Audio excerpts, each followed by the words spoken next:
Hello students, स्वागत है आप सबका हिंदी की इस कक्षा में। मेरा नाम है रिचा।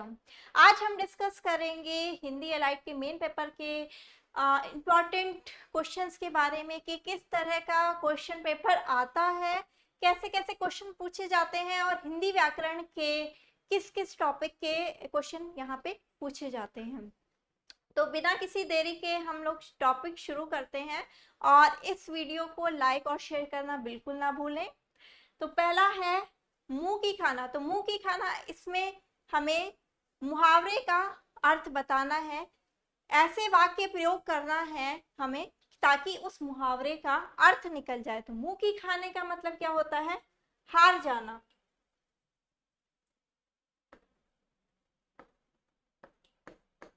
हार जाना। जैसे कि हम बोल सकते हैं कि द्वितीय विश्व युद्ध में कई देशों को मुंह की खानी पड़ी।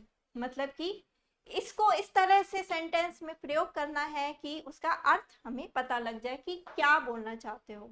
ठीक है। अगला जो मुहावरा है वो लोहा बचना। लोहा बचना मतलब कि युद्ध होना, लड़ाई होना। तो हम बोल सकते हैं, इसका वाक्य प्रयोग किस तरह से कर सकते हैं कि महाभारत के युद्ध में पांडवों और कौरवों के बीच खूब लोहा बजा। फिर है चिरौरी करना। तो जैसे कि आप लोग को पता है चिरौरी करना, चिरौरी करने का मतलब होता है तलवे चाटना। अब तलवे चाटना भी में सेम मुहावरा ही होता है। चिरौरी करने का मतलब होता है चापलूसी करना, तलवे चाटना, चिरौरी करना।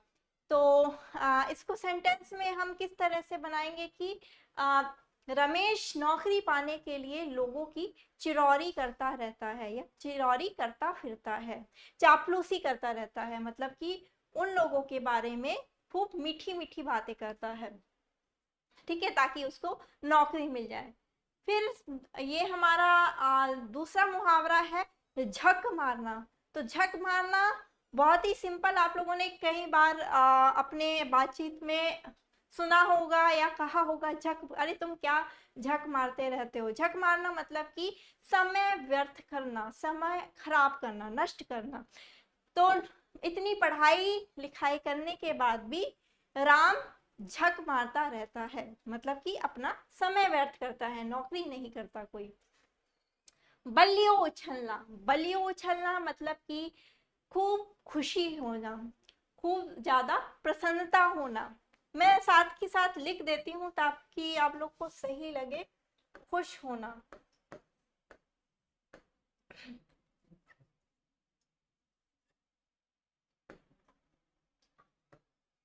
खुश होना।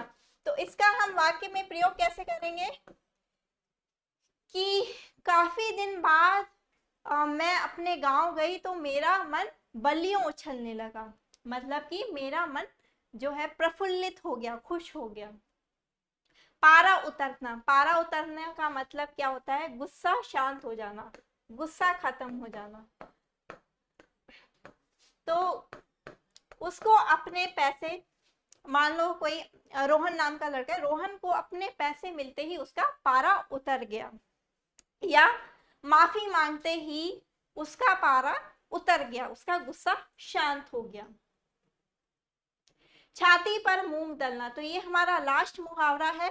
इसका जो आंसर है और वाक्य प्रयोग आप लोगों को कमेंट सेक्शन में कमेंट करके बताना है, ठीक है। अब हम चलते हैं अपने व्याकरण के दूसरे टॉपिक पे। यहाँ पे देखो, क्या शीला अध्यापिका है, इसको हमें वाक्य में बदलना है। आपने वाक्य के प्रकार पढ़े होंगे कि जैसे कि अंग्रेजी में आपने पढ़े होंगे सिंपल सेंटेंस होते हैं और निगेटिव सेंटेंस होते हैं, ठीक है, इंट्रोगेटिव होते हैं। इसी तरह से ही हमारे जो हिंदी में है वो विधानवाचक, निषेधवाचक, विस्मयादि बोधक वाक्य, इस तरह के बहुत सारे वाक्य भेद होते हैं। तो इसको इस सेंटेंस को हमें कन्वर्ट करना है किसमें? विधानवाचक में। क्या शीला अध्यापिका है? तो यहाँ पे एक प्रश्न पूछा जा रहा है, तो ये कौन सा सेंटेंस है? प्रश्नवाचक वाक्य है। इसको हमें बताना है विधानवाचक। विधानवाचक मतलब जहां पे सिर्फ एक क्रिया या किसी काम के करने या होने का बोध होता है, उसे बोलते हैं विधानवाचक। ठीक है, तो यहाँ पे हमें बताना है कि विधानवाचक में किस तरह से कन्वर्ट करें। सिंपल सा सेंटेंस है, इसको बस बोल दो। इसको किस तरह से कन्वर्ट करना है कि यहाँ पे क्या हटा देना है और शीला, सिंपल सा लिख देना है, शीला अध्यापिका है। ये हमारा किस में कन्वर्ट हो गया, प्रश्न से सीधा सिंपल सेंटेंस में बदल गया। ठीक है, शाम को बाजार चले जाना, ये एक सिंपल सेंटेंस है।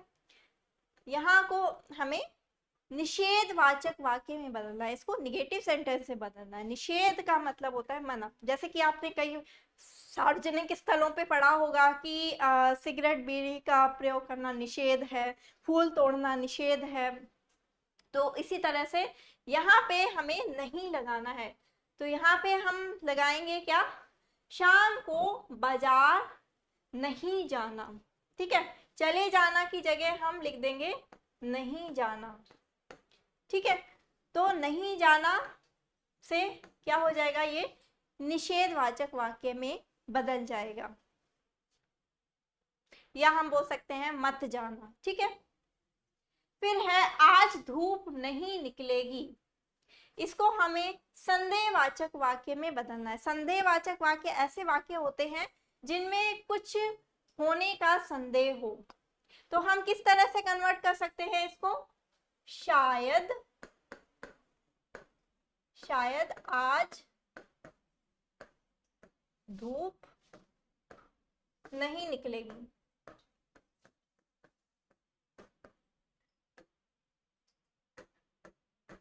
ठीक है, यहाँ पे शायद लगा सकते हैं, या हम बोल सकते हैं कि शायद आज धूप निकल सकती है। ठीक है, शायद आज धूप, लेकिन उससे क्या है, सेंटेंस बदल जाएगा, यहाँ पे नहीं है। तो यहाँ पे हमें क्या संदेह बताना है, एक तरह का संदेह का भाव इसमें हमें बताना है, तो इसमें हमें नहीं लगाना भी जरूरी है। तो शायद आज धूप नहीं निकलेगी, एक तरह का प्रेडिक्शन हम लोग लगा रहे हैं, शायद आज धूप नहीं निकलेगी। तो ये हो गया हमारा संदेहवाचक वाला वाक्य। फिर है मेरे साथ चलो मुझे अच्छा लगेगा, इसको हमें बदलना है संकेतवाचक में। किस तरह से बोलेंगे, यदि यदि यदि मेरे साथ चल, तुम मेरे साथ हो, यदि तुम मेरे साथ चलते तो मुझे अच्छा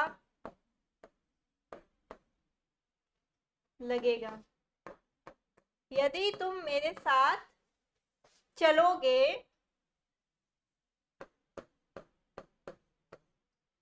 हमें इसका काल चेंज नहीं करना है, हमें काल का ध्यान रखना है, टाइम पीरियड का।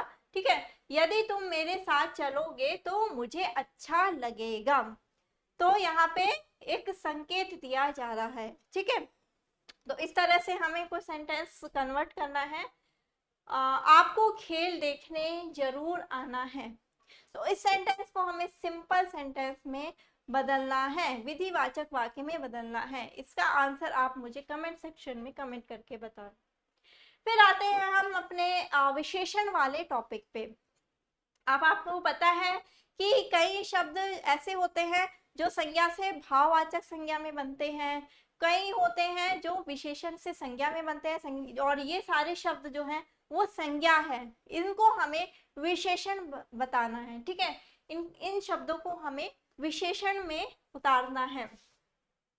आलस्य, तो आलस्य क्या है, यहाँ पे एक भाववाचक संज्ञा है। आलस मनुष्य का दुश्मन है, हम बोलते हैं ना, तो हम किस तरह से उसको बदलें कि वो विशेषण हो जाए। तो क्या बोल सकते हैं हम, आलसी, आलसी इंसान, हम बोल सकते हैं आलसी, मोहन आलसी इंसान है। तो क्या हो जाएगा यहाँ पे, आलसी जो है वो हो गया विशेषण। ठीक है, आलसी जो है विशेषण, और इंसान व्यक्ति क्या हो गया, विशेष्य। ठीक है, उस इंसान के बारे में बताया जा रहा है कि वह आलसी है। काम का क्या हो जाएगा यहाँ पे, कामी या कामुक। अगर यहाँ पे दिया रहता कर्म, अगर बाई चांस अगर यहाँ पे दिया रहता कर्म, तो क्या हो जाता है यहाँ पे कर्मठ, वह बहुत ही कर्मठ इंसान है। ठीक है। कंटक, कंटक का क्या हो जाएगा यहाँ पे कंटकित। फिर है पिता, पिता से हो जाएगा पितृत्व, जैसे होता है ना मातृत्व, इसी तरह से हो जाएगा पितृत्व। फिर है लाठी से हो जाएगा लठैत, सुर से हो जाएगा सुरीला, वह काफी सुरीला इंसान है। सुरभि से हो जाएगा, सुरभि का मतलब होता है सुगंध। ठीक है। सुगंध से क्या हो जाएगा सुगंधित, मतलब क्या होगा सुरभित, सुरभि का हो जाएगा सुरभित। स्वप्न, स्वप्न मतलब सपना, स्वप्न से क्या हो जाएगा सपने। शीत से क्या हो जाएगा शीतल, पानी, पानी शीतल है, उसका मन शीतल है, शीतल। ठीक है। शीत से क्या हो जाएगा शीतल। और ये वाले लास्ट वाले का आप लोग को बताना है हृदय का क्या होगा। ठीक है। अब चलते हैं हम अपने संधि विच्छेद पे। तो हमने मुहावरे देख लिए, वाक्य भेद देख लिए कि वाक्यों को किस तरह से बदलना है, फिर हमने शब्दों को विशेषण में किस तरह से बदलना है वो देखा। अब हम देखेंगे संधि विच्छेद, जो कि हर एग्जाम में आता है, चाहे वो किसी भी तरह का एग्जाम हो, संधि समास हर तरह के एग्जाम में आता है। तो यहाँ पे पूछा गया है मतांतर। मतांतर जो है स्वर संधि का एक उदाहरण है। तो अगर हम इसको संधि विच्छेद करेंगे तो क्या होगा मत प्लस अंतर। ये अ, यहाँ पे आ की साउंड आ रही है क्योंकि ये ता जो है वो व्यंजन है, और व्यंजन जो होता है स्वरों की सहायता से बोला जाता है ना। तो आ और आ मिलके क्या हो जाते हैं आ बन जाता है। तो ये दीर्घ संधि का उदाहरण है। ठीक है। मतांतर। फिर है सदैव। सदैव वृद्धि संधि का एग्जाम्पल है, सदा प्लस एव। ठीक है। तो यहाँ पे क्या हो गया आ और ए मिलके और ए बन गया। फिर है नवोत्कर्ष, नव प्लस उत्कर्ष। ठीक है। यहाँ पे अ और उ मिलके ओ बन गए। तो ये कौन सी संधि का एग्जाम्पल है, ये है गुण संधि का। फिर है सर्वेश का क्या होगा सर प्लस ईश। तो इस कुछ इस तरह से संधि विच्छेद आते हैं। और पर्यावरण का क्या होगा परि प्लस आवरण। परि का मतलब चारों तरफ और आवरण का मतलब वातावरण। जल का क्या होगा जलोदर का गुण संधि है ये, जल प्लस उदर। ठीक है। अ और उ मिलके ओ बना रहे हैं। कपीश का क्या होगा कपि प्लस ईश। ठीक है। कपि का मतलब होता है बंदर। उल्लास, ये व्यंजन संधि का एग्जाम्पल है, उत प्लस लास। फिर है चयन, चे प्लस अयादि संधि का एग्जाम्पल है चयन। ठीक है। अन्वेषण, अनु प्लस ईषण। ठीक है। तो ये यण संधि का एग्जाम्पल है। फिर हमने संधि विच्छेद पढ़ लिया। अब हम पढ़ेंगे उपसर्ग पहचान करें। अब इसमें हमें बताना है उपसर्ग। अब कई लोग बोलेंगे इसमें एक ही उपसर्ग दिख रहा है, लेकिन इसमें जो है हमें दो उपसर्ग बताने हैं। अब दो उपसर्ग कैसे होंगे, प्रत्यागमन को जब हम इससे मूल शब्द निकालेंगे। उपसर्ग में क्या होता है वे शब्दांश होते हैं उपसर्ग जो शब्द के शुरू में जुड़कर उस शब्द का मीनिंग बदल दे। जैसे कि एग्जाम्पल के तौर पे देखो, अगर ये हार एक मूल शब्द है और इसमें हमने आ जोड़ दिया तो हो गया आहार। आहार का मतलब होता है फूड। ठीक है। और ये हार का मतलब क्या होता है हार जाना, पराजित हो जाना या गले का हार। तो अगर इसमें वी जोड़ दें तो ये फिर से चेंज हो जाएगा विहार, है ना। तो कुछ इस तरह से उपसर्ग होते हैं जो शब्द के शुरू में जुड़ के उस शब्द का मीनिंग बदल देते हैं, ठीक है। तो यहाँ पे प्रत्यागमन, तो यहाँ पे हमने पहले मूल शब्द निकालना है, तो हमने मूल शब्द निकाल दिया गमन, गमन हो गया यहाँ पे मूल शब्द। तो अब बचा क्या, प्रति, आपने संधि में पढ़ा होगा प्रत्येक का क्या संधि विग्रह होता है, प्रति प्लस एक, तो प्रति जो है वो उपसर्ग हो गया। और कौन सा उपसर्ग है, आ की मात्रा यहाँ पे दिखाई दे रही है ना, तो यहाँ पे हो गया आ। तो यहाँ पे दो उपसर्ग देखने को मिल रहे हैं, प्रति और आ। इसी तरह से निर्विकार, निर्विकार में भी दो उपसर्ग है। अब यहाँ पे हमने कार जो है मूल शब्द निकाल दिया।